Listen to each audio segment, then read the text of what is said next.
안녕하세요. 오늘 NFT 토큰 이코노미 발표 맡은 불파스 7기 이혜인입니다. 여기 6기라고 적혀 있는 게 제가 원래 6기 때 발표를 했었어야 됐는데 그 자료나 이런 게 다 날아가는 바람에 못해가지고 이번에 다시 재도전으로 준비를 하게 되었습니다.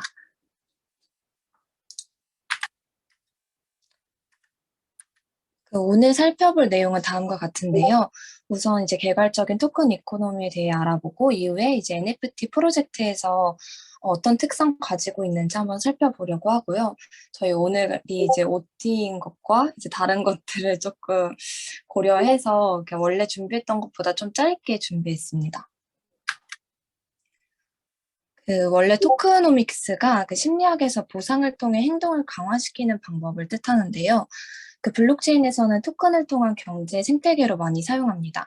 그 해시넷에서는 그 블록체인 토큰 이코노미를 블록체인에서 사용하는 코인 또는 토큰을 활용하여 서비스를 제공하여 이윤을 창출하는 방법과 참여자들에게 보상을 주어 활성화하는 방법과 그리고 분산 원장의 거버넌스 등을 결합한 경제 생태계이다라고 정의를 하고 있습니다. 그 토크노믹스의 목표는 사용자의 행동 강화인데요. 토큰을 제공하고 짜여진 규칙을 통해 사용자가 자발적으로 프로젝트 내에서 특정 행동을 하도록 유도하는 인센티브 시스템입니다. 토큰 이코노미는 블록체인의 그 프로젝트 장기적인 성공을 결정하는 아주 중요한 요소고요. 블록체인 네트워크에는 행동을 강제할 수 있는 중앙 주체가 존재하지 않기 때문에 이 정교하게 짜인 규칙과 보상 구조가 있어야만 참여자들의 협력을 수월하게 이끌어낼 수가 있습니다. 그 토크노믹스를 설계하거나 이해하기 위해서는 이제 다음 항목들을 고려하면 좋은데요. 토큰의 용도, 가치, 분배, 조정, 사용성, 보안 등 요소들이 있습니다. 이 중에서 몇 가지를 같이 살펴보고자 하는데요. 우선 첫 번째로 토큰의 용도입니다. 그 토큰은 거래 용도로 사용할 수 있지만 이외에도 이제 다양한 용도로 제작을 할 수가 있는데요. 그 NFT를 포함한 블록체인 생태계에서 토큰은 한 세 가지 정도의 용도로 사용이 되게 됩니다. 첫 번째는 이제 유틸리티 토큰인데요. 서비스나 시스템을 사용하기 위해 사용이 되고 가치 저장 수단으로 뭐 새로운 NFT를 산다거나 NFT를 바꾸거나 하는 그런 형태입니다. 더 낮은 가격으로 살 수 있는 뭐 할인 토큰 아니면 뭐 정보나 서비스에 접근하는 뭐 SS 토큰 등의 유형이 존재합니다. 두 번째는 거버넌스 토큰인데요. 그 프로젝트 방향성에 대한 투표권 등 운용 반항에 이제 행사할 수 있는 토큰입니다. 그래서 뭐 투표 토큰 등의 유형이 있습니다. 세 번째는 이제 증권형 토큰으로 이제 기업의 주식 채권이랑 비슷하게 암호화폐 형태로 발행하는 이제 유가 증권으로 생각하시면 되고요. 수익이나 자산의 일부를 배당받을 수 있는 법적 소유권의 느낌을 갖습니다. 추가로 NFT, 이제 Non-Fungible 토큰, 대체 불가능 토큰도 이제 이름 자체에서 알 수 있듯이 하나의 토큰이고요. 그렇게 이제 프로젝트에 따라 NFT 자체가 그 증권형 또는 거버넌스의 역할을 하기도 합니다. 그럼 이제 토큰의 가치는 어떻게 결정이 될까요? 첫 번째로 프로젝트를 바라보는 관점에 따라 가치는 다르게 결정되게 되는데요. 우선 용도에 따라서는 다음과 같이 분류를 할 수 있을 것 같아요. 첫 번째로 이제 프로젝트에서 매매할 수 있는 항목이 많고 해당 항목들의 수요가 높다면 유틸리티 토큰의 가치가 높게 될 것이고, 이제 두 번째로 프로젝트에 뭐 수익이 기대가 된다면 증권형 토큰의 가치가 높을 것이고, 초기 가격에 대한 선정은 기존에 사용하는 이제 공식 등이 있습니다. 그리고 이제 프로젝트 방향성에 이제 직접적인 영향을 미치고 싶다면 거버넌스 토큰의 가치가 높을 수 있을 것 같아요. 이제 두 번째로는 이제 수요와 공급 측면인데요. 이제 가장 기본적인 시장 원리죠. 수요 곡선과 공급 곡선의 교점에서 가격 형성 등이 이루어집니다. 근데 이제 NFT 같은 경우에는 이제 사치제의 특성을 띠고 있어서 그 베를렌 효과라고 그 사치제의 경우 가격이 올라갈수록 이제 희소성이 증가해서 수요가 증가하는 현상인데요. 그런 효과도 이제 무시할 수가 없게 발생을 하게 됩니다. 그래서 이제 토큰의 종류에 따라 수요와 공급 곡선에 따른 균형점이 다르게 잡힐 수가 있고요. 세 번째는 이제 네트워크 성장입니다. 토큰은 이제 특정 네트워크에 기반하여 만들어지기 때문에 NFT가 어디에서 파생되는지도 상당히 중요한 요소가 됩니다. 현재는 이제 대다수가 이더리움 네트워크에서 지금 발행이 되고 있어서 사용자 유동성 측면에서는 이더리움이 좋을 수 있지만 거래 수수료나 발전 가능성 등을 고려하여 솔라나나 아니면은 클레이튼 등의 다른 체인을 이용하는 경우도 있습니다.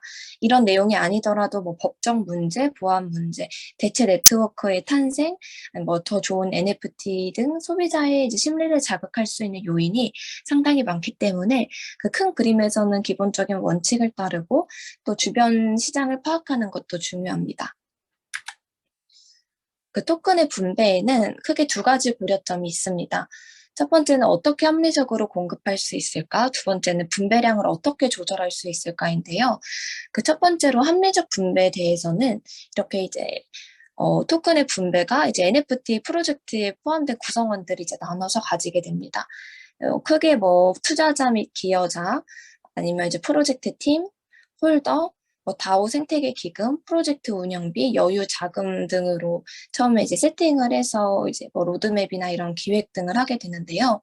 물론 이제 홀더 입장에서는 투자자나 프로젝트 팀이 토큰을 가져가는 형태가 탈중앙화의 형태를 이제 벗어나기 때문에 공평하지 않다고 주장하는 경우도 있지만, 이제 NFT 자체는 이제 프로젝트 운영 주체가 명확하다 보니까 아직 완벽한 공평 분배가 조금 일어나기가 어렵다고 합니다. 그 홀더에게 분배되는 토큰의 경우 홀더 모두가 동의할 수 있는 분배여야 이제 시스템 선순환이 이루어지기 좋습니다. 그래서 이제 그 NFT에서는 특히 에어드롭이나 스테이킹, 채굴, 보상 등으로 이제 분배가 이루어지게 되고요. 분배가 이루어지게 됩니다. 그다음에 이제 그 토큰의 사용이나 소각인데요. 토큰을 이제 발행하고 분배하는 거는 이제 비교적 쉽습니다. 근데 이제 가장 중요한 거는 이 토큰을 어떻게 사용하고 어떻게 이제 소각할 거냐 하는 것도 매우 중요한데요. 이제 블록체인에서는 이제 이 소비를 이제 소각이라고 많이 표현을 합니다. 그래서 대표적인 이제 NFT에서 소각 방식은 다음과 같은데요. 이제 브리딩, 마켓플레이스, 투표, 메타데이터 수조, 아니면 수수료 등이 있습니다. 그 브리딩은 이제 그 토큰을 새로운 NFT로 발행하는 방법인데요. 그 기존의 NFT 개수가 이제 한정되어 있는 경우가 다수이므로 일반적으로는 이제 개수 제한이 없는 다른 형식의 다른 모델의 NFT를 발행하는 게 일반적입니다. 그리고 이제 마켓플레이스는 이제 토큰을 통해 현실 또는 메타버스 아이템을 구매하는 형태로 이제 진행이 되고, 이게 현실재화와 이제 연결이 되게 되면 토큰 공급이 조금 더 신중해야 되는 점이 있습니다. 투표 같은 경우에는 이제 프로젝트 내부 투표에 토큰을 사용할 수 있게 되어 있고요. 메타데이터 수정 같은 경우에는 이제 NFT에 담겨 있는 그 메타데이터를 수정하기 위해서 토큰을 사용하게 되는 이런 시스템으로 이제 소각 모델이 있습니다. 그다음에 이제 수수료인데요. 그 트랜스퍼, 출금 등 모든 활동에서 사용하는 이제 수수료를 토큰으로 지불하는 방식이 될 수 있습니다. 규모가 크지는 않아서 이제 소각이 많이 되는 모델은 아니고요. 대신 이 토큰이 거래소에 상장되게 되면 이 수수료에 대한 베네핏이 더 커질 수가 있습니다. 다음은 토큰 디자인 패턴 모델인데요. 그 디사이퍼에서 정리한 내용을 간략하게 가져왔습니다. 그 네트워크 상에서 이제 사용자가 재화나 서비스에 대한 대가로 이제 지급하는 토큰을 이제 익스체인지라고 정의를 하고요. 이 토큰 같은 경우에는 사용되는 방식에 따라서 서비스 이용의 대가로 토큰을 지급하는 페이먼트 패턴이나 아니면 토큰을 소각 후에 이제 새로 발행하는 버넷민트로 이제 구분이 되어질 수 있습니다. 요 같은 경우는 이제 교환 수단으로서 이제 지불될 때 그 토큰이 가지고 있는 가치가 토큰 이제 소유자에게 주어지는 모델이라면, 이 스테이킹 토큰에서는 반대로 토큰이 스테이킹 되었을 때 토큰 가치가 토큰 보유자에게 제공이 되게 됩니다. 이 대표적인 이 패턴 몇 개만 살펴보려고 하는데요. 이 페이먼트 패턴은 이제 가장 대표적인 방식 중에 하나로 그 이제 서비스 사용에 대한 지불 수단의 성격을 지니고 있습니다. 그래서 이제 이 시스템에 기반되어 운영되어지는 서비스들에게서는 각 서비스들마다 이제 개별 토큰을 발행해서 사용자들은 이 토큰의 수수료 또는 사용료 지급을 위해 사용을 하게 되고요. 이러한 측면에서 이 페이먼트 패턴은 우리가 일상생활에서 사용하는 화폐 역할 중에서 그 지불 수단으로서의 역할을 수행하는 토큰이라고 이해하시면 됩니다. 그래서 예를 들어서 뭐 미용 서비스라면 미용실에서 머리를 자르는 이제 소비자는 자신이 가진 돈을 이제 미용실에서 정한 토큰으로 바꾸고 이 토큰으로만 사용료를 지불하게 되는데요. 그리고 이 토큰은 이제 소비자의 머리를 잘라준 미용사에게 직접 지급이 되게 됩니다. 그 블록체인 생태계에서 필수적인 요소는 이제 다름 아닌 네트워크 참여자인데요. 아무리 훌륭한 토큰 이코노미를 디자인하여도 그 사용자들의 지속적이고 활발한 참여가 없다면 그 네트워크의 성장이나 토큰 가치 성장을 기대하기가 어려워요. 이때 이 페이먼트 패턴의 장점은 아주 간단한 설계를 기반으로 하고 있기 때문에 그 토큰 이코노미로 더 많은 사용자들의 참여를 유도할 수 있다는 점에 있습니다. 다른 패턴이랑 비교했을 때 이 패턴은 사용자가 이해하기가 쉬워서 서비스 진입 장벽이 비교적 낮은 모델이고요.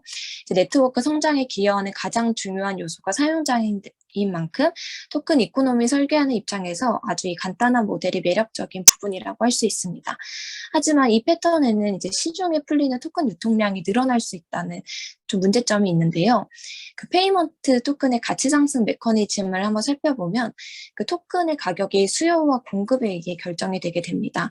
토큰 수요를 보면 이제 서비스에 대한 수요가 증가하면 토큰 수요도 같이 증가하기 때문에 서비스를 이제 사용하려면 반드시 토큰을 사용하도록 만들어 이제 놓아 있고요. 공급 측면에서 이 패턴은 대부분 토큰 발행량은 한정되어 있기 때문에 이제 많은 프로젝트는 이거를 근거로 이제 토큰의 공급이 고정되어 있다고 말을 합니다. 이제 문제는 전체 발행량과 사람들이 이제 현재 팔고자 하는 토큰의 양, 즉 시장에 풀리는 토큰의 유통량이 다르다는 점인데요. 그 페이먼트 패턴만 이제 단독으로 적용한 서비스에서는 소비자나 공급자가 이 토큰을 보유하고 있을 요인이 되게 적습니다.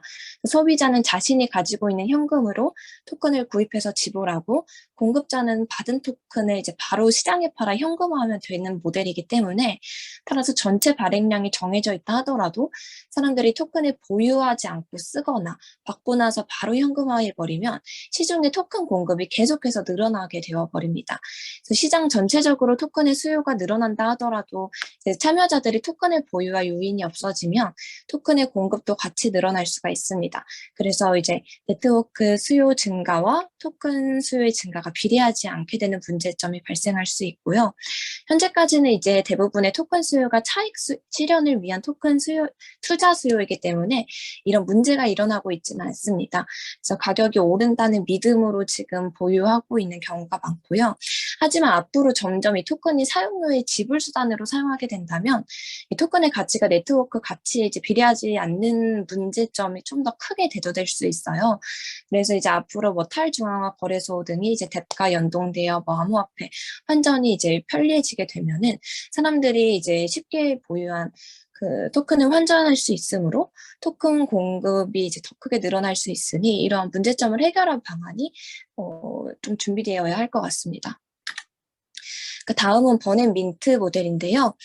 그 이 패턴에서는 토큰이 이제 재화나 서비스의 소비를 위해 사용되면서 그 서비스 제공자들에게 토큰이 전달되는 것이 아니라 토큰이 소각되게 되는 모델입니다. 토큰이 소비된 만큼 소각된다는 것은 결국 이 서비스 사용량과 토큰의 가치가 연결되는 것을 의미하게 되는데요. 그 결국 토큰의 가치가 이제 시장 원리에 의해 수요와 공급이 만나는 점에서 형성이 되기 때문입니다. 그래서 수요가 감소하지 않는 상황에서도 토큰이 이제 소각됨에 따라 공급량이 줄어들게 되기 때문에 이제 가치가 오르게 될 것으로 예상해 볼 수도 있습니다. 그 서비스가 많이 사용된다는 것은 이제 네트워크가 성장하고 있다는 것을 의미하게 되는데요. 버넷 민트 모델에서는 이제 서비스가 많이 사용될수록 소각되는 토큰의 양이 늘어나게 됩니다. 그래서 많은 양의 토큰이 소각되면 토큰의 가치가 올라가게 되고 이러한 구조를 통해 이제 네트워크 성장과 토큰의 이제 가치 성장이 연결되는 것을 이제 기대하게 됩니다. 근데 이제 토큰의 가치를 이제 상승시킨다는 이유로 계속 이제 토큰을 소각하기만 하게 되면 이제 가치가 끝없이 오르는 게 아니라 이제 사용성이 점점 떨어져서 이제 이용자들이 이 서비스를 사용하는 데 불편함을 느끼게 될 수가 있어요. 그래서 이제 발행하는 개념도 상당히 이제 중요하게 되고요. 그 잘 짜여진 발행 정책을 적용하면 소각 모델에서 나타나는 이제 문제를 해결하면서 네트워크 성장과 토큰 가치의 상승을 같이 연동시킬 수가 있게 됩니다. 이 모델은 이제 토큰 유통량 조절을 통해 이제 직접적으로 토큰 가치에 영향을 미친다는 것이 장점이고요. 이제 공급량이 줄어들면 이제 가격이 상승한다는 시장 원리가 이를 뒷받침하게 됩니다. 따라서 이 해당 모델의 프로세스가 진행됨에 따라 그 토큰의 가치가 올라갈 것임을 이제 확신할 수 있게 되고요. 그 사용자들 입장에서는 이제 굳이 토큰의 가치 등락에 신경을 쓰지 않고 서비스를 사용할 수 있다는 장점이 있습니다. 그 한계점도 존재를 하게 되는데요. 이 버네민트 모델에서도 역시 그 서비스 이용자가 토큰을 보유하고 있어야 할 이유가 이제 존재가 하지를 않습니다. 이용자는 이 법정 화폐를 기준으로 이제 비용을 지불하는 기 때문에 이제 투자 목적이 아니라 이제 서비스 이용을 이제 위해서 사용하는 사람들에게는 이제 필요할 때 필요한 만큼만 토큰을 사서 이용하면 되기 때문에 그 보유 요인이 조금 적게 됩니다. 이제 다음은 이제 워크 토큰 패턴인데요. 요거는 이제 스테이킹 패턴입니다. 그래서 이 토큰을 스테이킹함으로써 이제 서비스 참여자들이 네트워크를 위해서 일할 권리를 얻게 되는 토큰 시스템이고요.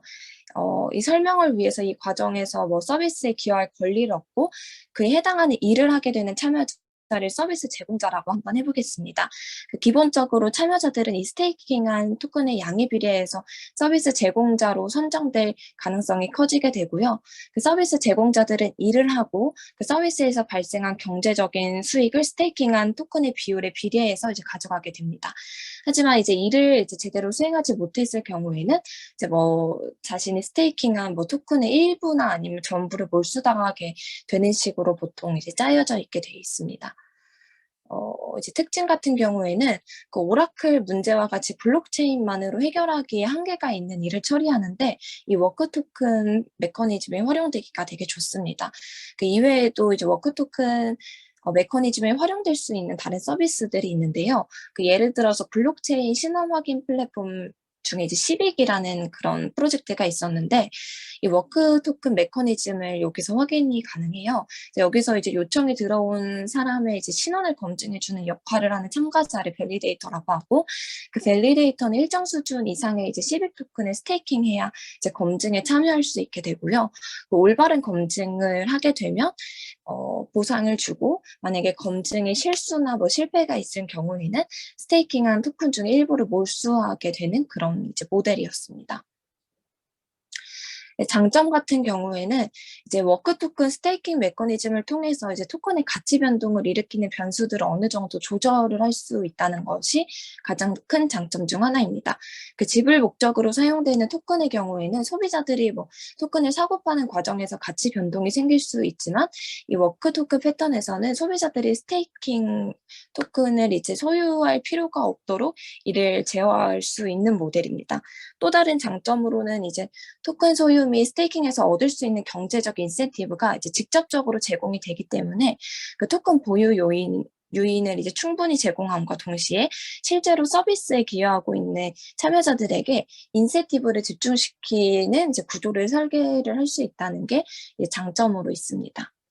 하지만 이제 스테이킹 양에 따라서 경제적인 보상의 분배 정도가 정해진다는 점에서 서비스 생태계 내에 이제 부가 이제 특정 소수에게 집중될 가능성이 이렇게 존재하게 됩니다.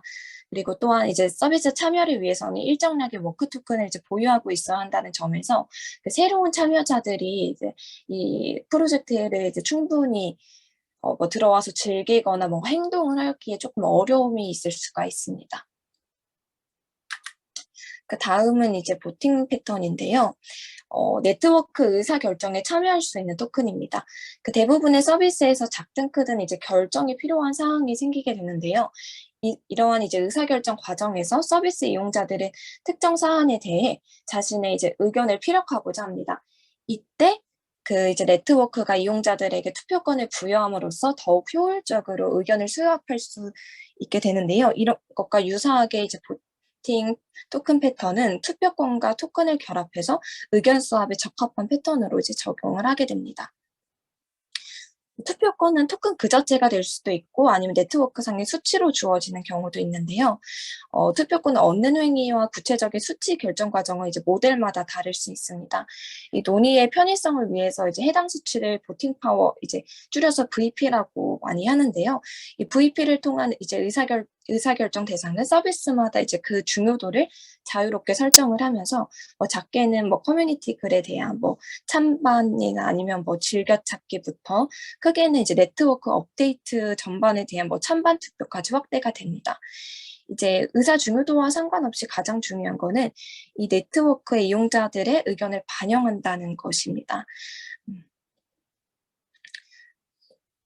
요거의 이제 장점은 이제 실제 네트워크 참여자들이 토큰을 보유한다는 건데요. 이제 가장 큰 장점으로 이제 실제 네트워크에 깊게 관여하는 사람들이 토큰을 대거 보유하게 되는 이제 요인이 주어진다는 것이고요. 또 이제 네트워크 발전 의사 결정에서 이제 되게 간편화된다는 겁니다.